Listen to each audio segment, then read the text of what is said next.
and welcome back to the Bitch in My Brain podcast. My name is Josie, and once again, I am happy to be back with you this week.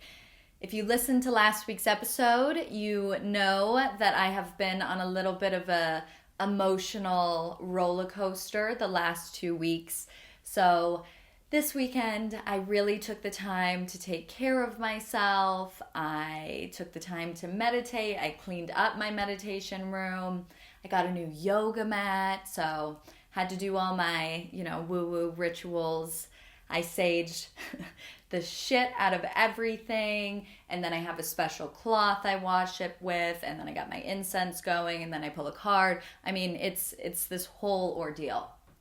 It's actually funny because I have self-diagnosed OCD, and it's not just the I like things neat. I am one of those people that has to touch things an even number amount of times in order for me to move on. And it comes up a lot with my sage. I have to sage myself until I feel cleansed, which is subjective. And I have a certain way I have to do it. And at the end, I have to make sure that the smoke goes up onto the palm of my hands and the bottom of my feet. And then I recently introduced that now I have to go into the bathtub and I have to put salt in the water and let my hands and feet soak until they're cleansed of all the excess energy from saging. I'm trying to keep myself in check because I'll be saging for an hour and a half, and I'm like, okay, we need to fucking move on.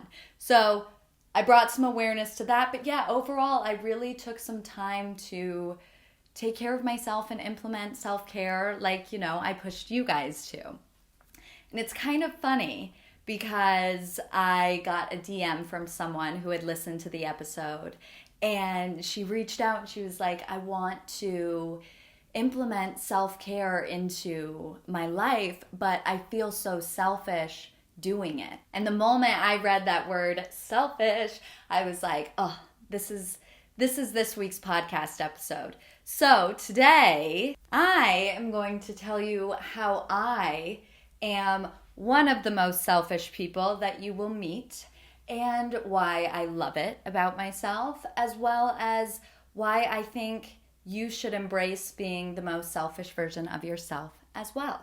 So this will be a real fun episode, and I'm sure it might make you uncomfortable a little bit because who the fuck wants to be called selfish, and let alone who wants to call themselves selfish? So there might be a little discomfort, but just stick with me because I think you'll truly see the message behind why selfishness is such an asset to have. So like I said, I'm sure a few of you might have already cringed at the idea of being selfish or being called selfish. But that's really because as kids, we were told that being selfish was wrong, it was bad, the worst possible thing you could be as a kid, not sharing your toys, all of that. We just got this giant message that being selfish meant you're a terrible person. And ultimately, then we overcompensated to become selfless. And we saw being selfless as, the angelic best thing you could possibly be called. So we really were zeroed in on selfish is bad and selfless is good. And so the first time I remember getting in trouble for being selfish and really realizing that selfish was bad was we were at a soccer tournament. I was probably 6, 7 or so, and it was an out-of-state one, maybe a little bit older, maybe 8. And we had all our parents there because all the girls were there as well. And all of our parents were good friends. So it's when we'd go on out-of-state soccer tournaments, they'd be having a little powwow in one of the rooms or down in the, bar, the lobby or whatever. And then us kids would just be running around just like madmen. It's insane.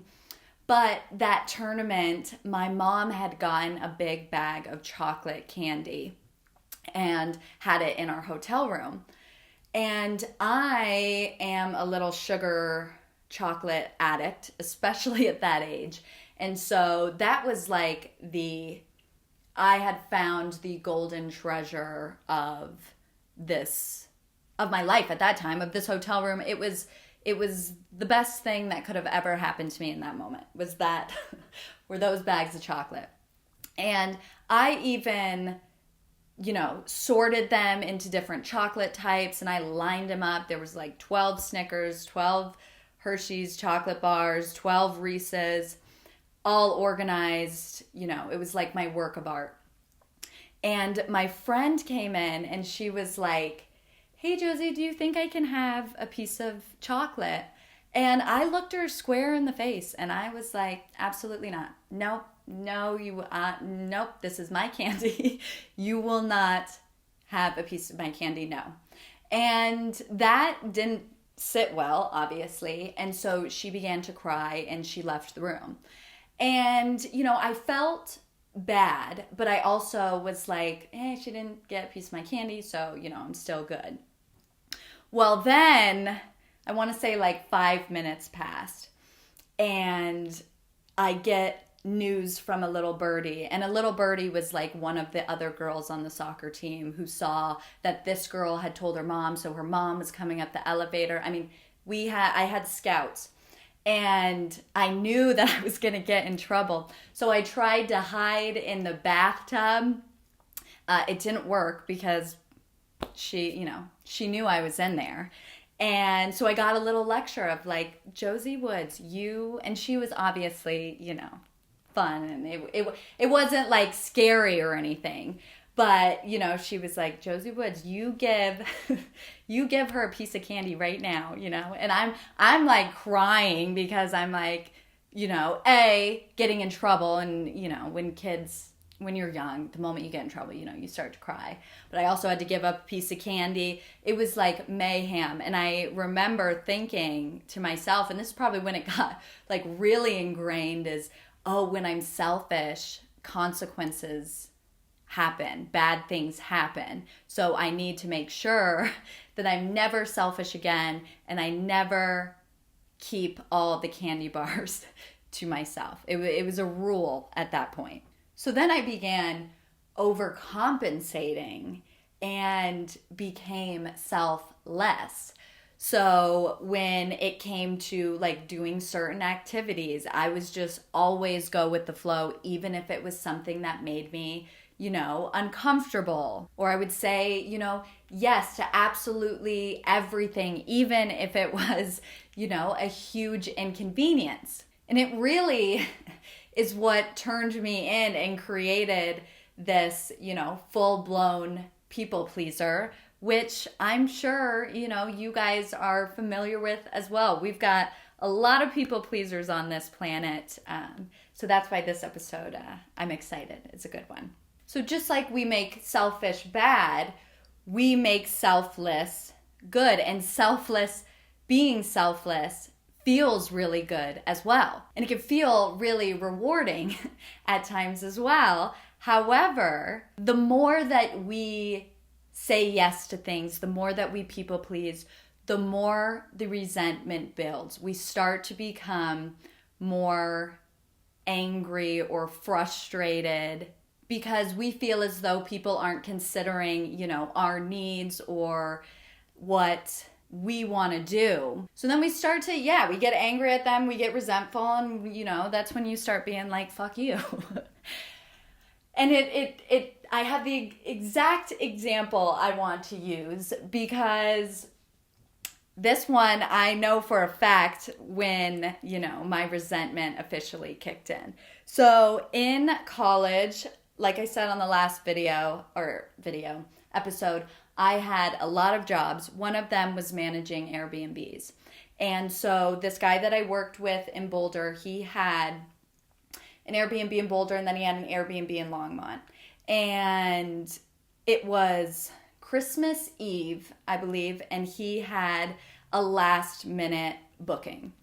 And I was the one that had to clean the Airbnbs in between guests. So we had someone check out that morning, and then immediately it was rebooked by a new guest. So this is, like I said, this is Christmas Eve.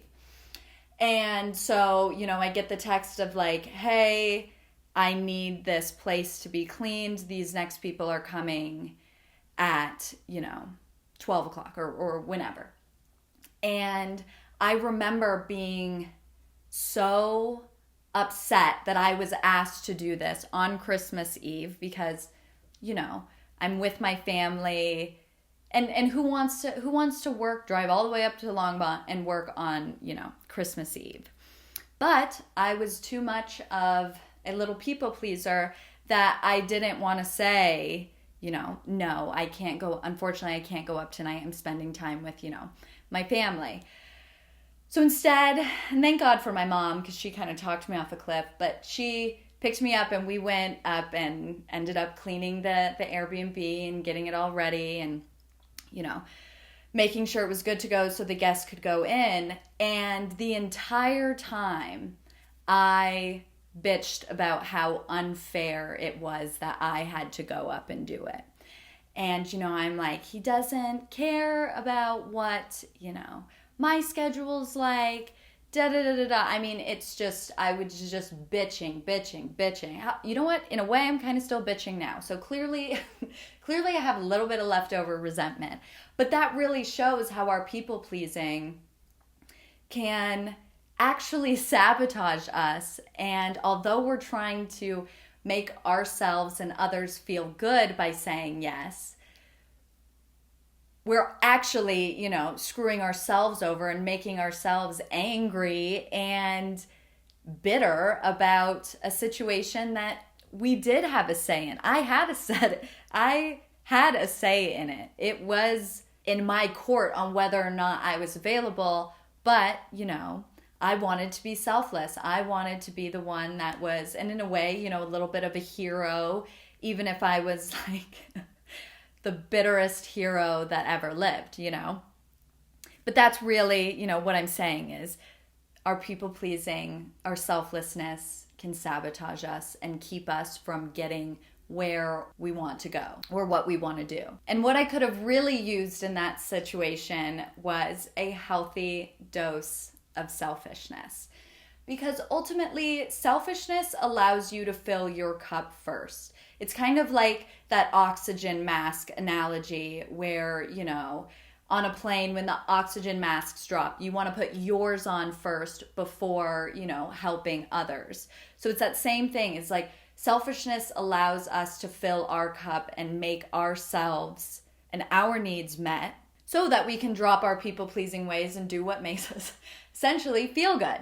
Because you have a greater ability to be there for others, to show up in a more genuine, present way when you're taking care of yourself, when you're making sure that your needs and your wants are coming first and that you are feeling good. You're coming from a place of abundance, essentially. And really, selfishness paired with self-care and self-love, those are the pillars, the foundational pillars of a fulfilling life.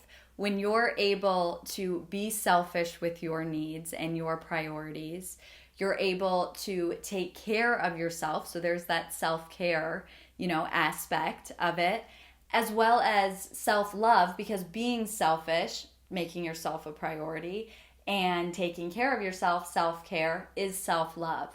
So those three are kind of the foundations for us living a, fulfilled, healthy, happy life. So you may be feeling a little resistant still to kind of this talk about selfishness and everything.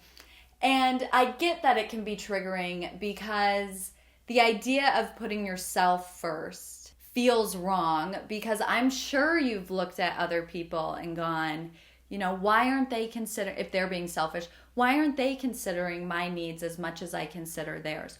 Why don't they think of me as much as I think of them? And the truth is, it's because you're not even thinking about yourself.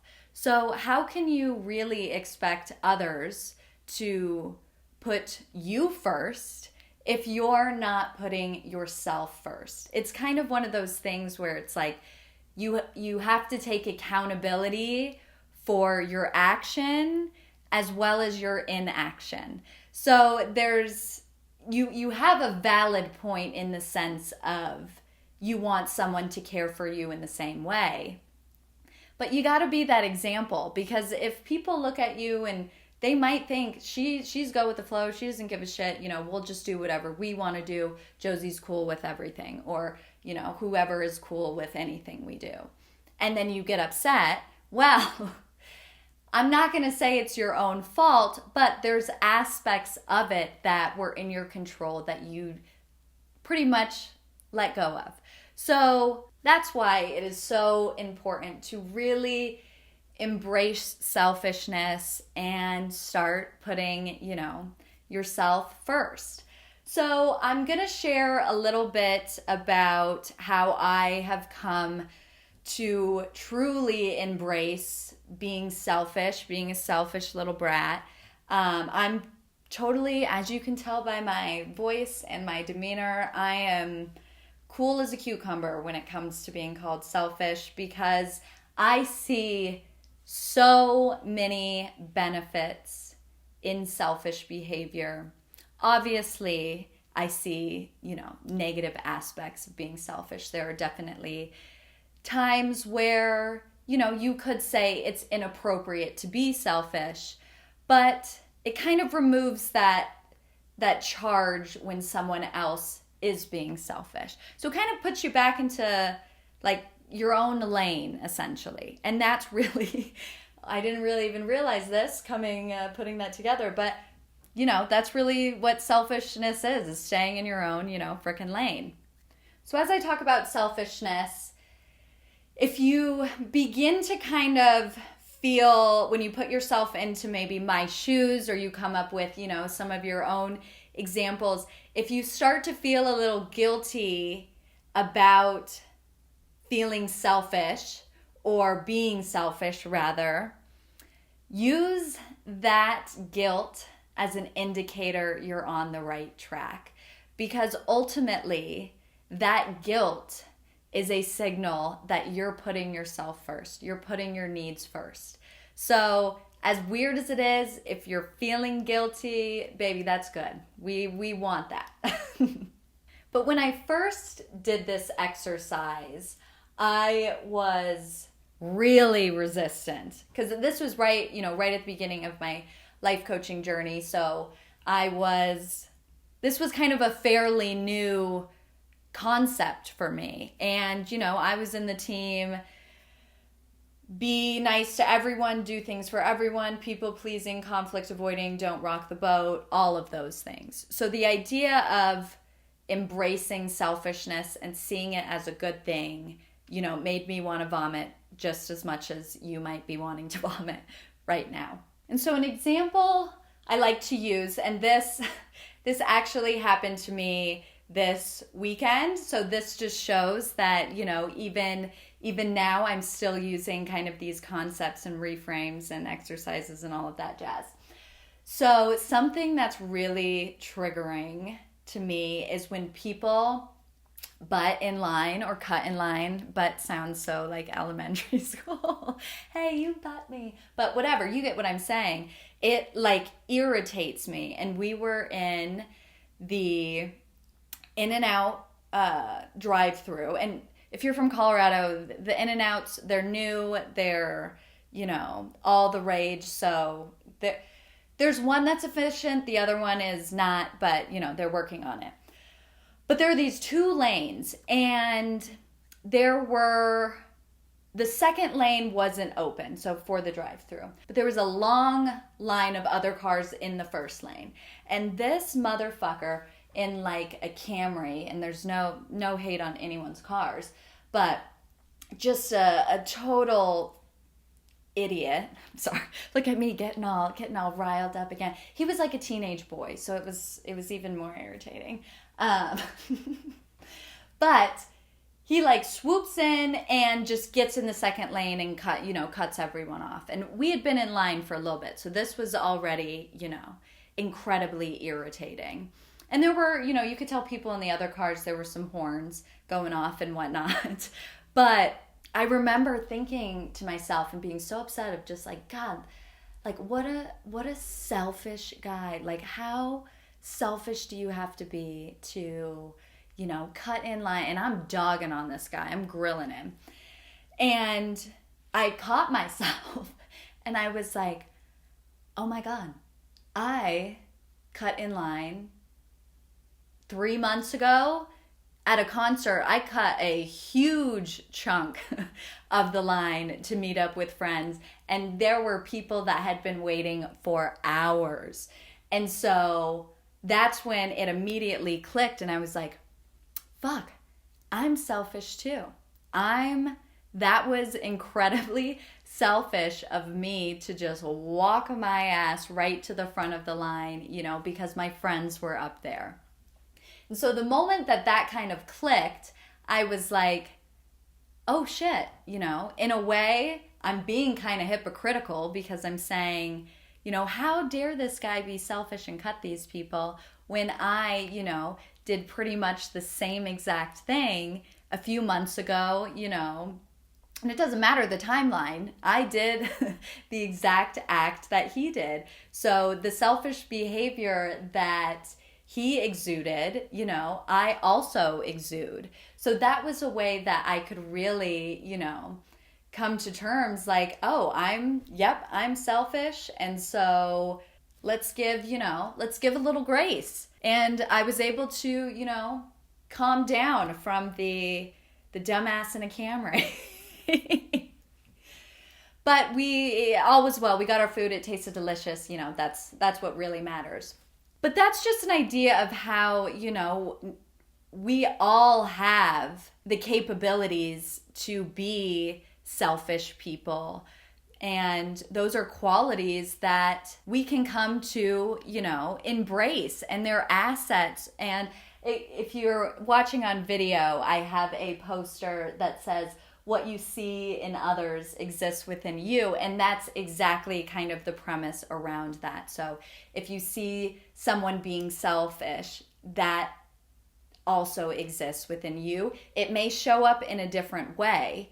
We can both be selfish, but our behaviors or the way we do it is completely different. And that's why there are, reasons why sometimes selfishness, that behavior of selfishness, isn't okay. So it's really, we're trying to make the quality of selfishness charge neutral. So it makes it more of a flow of, yes, I can be selfish, but I can also be selfless. So it's kind of that both and. So that's kind of how, I came to embrace being selfish. So this next one, I want to share with you on why selfishness is a gift, even if it might not feel like it, even if it might not look like it. So I want to say this was about 1.5 years ago. And we were up in the mountains with some friends, some of our really good friends, and we were having a late night conversation. And, somehow it got brought up, but one of my friends, looked at me and was like, Josie, you are the most selfish person I have ever met. And like, as much as it would have, or maybe even at the time, like should have, caught me off guard, it actually, it made me smile when he said it. And it made me smile in a genuine way, because that was the very moment that I realized how my selfishness was instrumental into getting where I am today. It was probably the most important thing I could have embodied during that time as I worked on myself, because basically the issue was, and it was a fair issue. This is by no means what, I'm about to say being an excuse or anything. The way they felt was, completely valid. But they were feeling as though when they would ask if we wanted to go meet somewhere or, go to this place or go do XYZ, a lot of the times I would say no. However, if I wanted them to, go do something, or if they wanted to come over to my house, I was more than down. So they basically felt as though we could only hang out on my terms.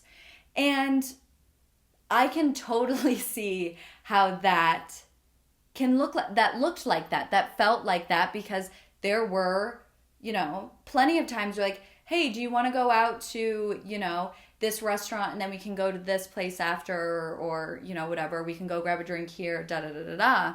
My reasoning for not going and doing those things, not saying yes to things, was because I was at a very vulnerable place it was right at the beginning when I started, saying no to things, right at the beginning of my life coaching program. So that was right around when I started my sobriety journey as well. And the reason why I would say no and would be, oh, we're going to that place, I'm not going, was because I was trying to figure myself out and how I operate socially in environments that I was unsure of. Because I was unsure of who I was in a social setting without alcohol or without doing drugs. Like, it did not feel safe for me to go to those places. And it's not like they were asking me to go to some underground, basement party. But I was in such a kind of unstable identity crisis that I honestly don't think I could have had kind of the strength or confidence to navigate those situations and either not make a mistake or not make a fool of myself. There were so many things that went, that were running through my mind, and so many aspects of it, that it was necessary at that time to selfishly say no, and to selfishly say right now. And I could have verbalized this, which is something I didn't do. So this, we can always reflect and do better. I could have easily, verbalized that I'm not in the space to do it. The reason why I'm saying no to the things you invite me are because, they make me uncomfortable. I'm not ready. So I could have gone that direction. I left a little more vague with mostly like no's or no, thank you, not going to do that. But my selfishness was the greatest gift I gave myself during that time period. It was completely necessary. And although it did rock the boat, friends were upset. People felt like I, just kind of left them in the dust. All of their, feelings are completely valid. I could have been a better communicator, but, we discussed that.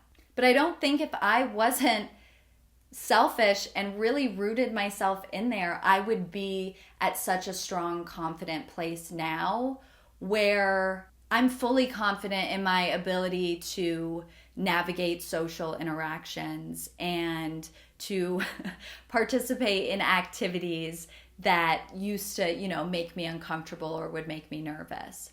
So because I took that time to be selfish, to put myself first, to give myself what I needed, I'm now able to show up from a better place and ultimately a selfless place where I'm more, go with the flow now. There are things that are non-negotiables for me, that I will be a selfish little brat and dig my heels in. So, we can pick and choose when we want to, embrace our selfishness and embrace our selflessness.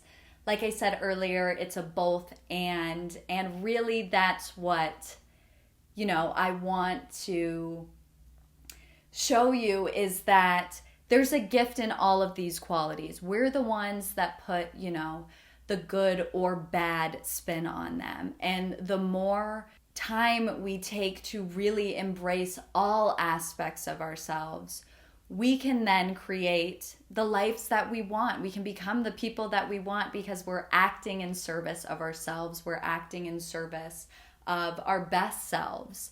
So this week, I hope you take a little time to look at some areas in your life that you might be triggered by, selfish people, or areas in your life where you could be a little bit more selfish. And remember, if you're feeling guilty, it's an indicator you're on the right track. You're choosing yourself. So let that guilt be your guide this week. And I hope you have just a selfish as fuck wonderful week, and I will see you next time.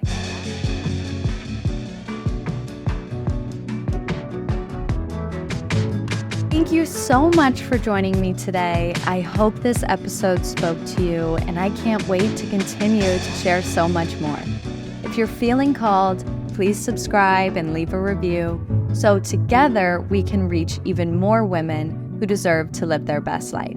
And you can follow me on social at The Bitch in My Brain as I share my journey and life in real time. I can't wait to see you bitches next week. Take care.